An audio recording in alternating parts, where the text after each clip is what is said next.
Here's another example. I'm outside of my Ranger trying to give you a little better view. I hope the wind noise isn't too bad. It's quite breezy, but what are you going to do other than get a proper video mic? Anyway, so you can see here, this is native prairie, and it's supporting cattle quite well. And if we look over here, it's a very pretty picture,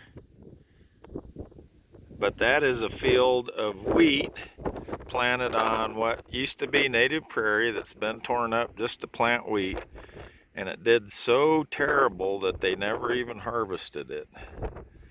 And so what they're going to do, almost certainly, is they're going to take the big USDA check that they get for having a failed crop.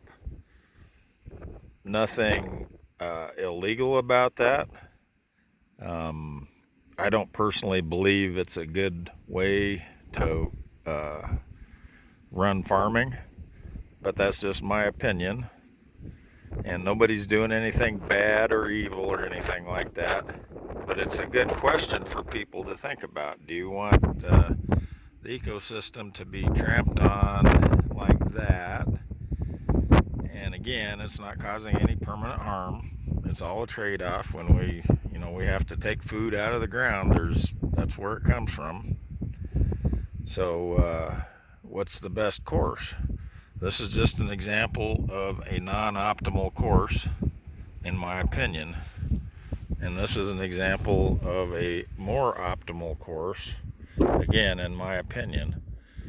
So it's a good question for the sovereign citizens of this nation to think about and investigate. And unfortunately, you're not going to get that question asked without a lot of spin and politics anywhere in the news or from the government. So at the end of the day, it's a government of, by, and for the people. So it's just information, and it's good stuff to look at, and it doesn't represent the totality of anything.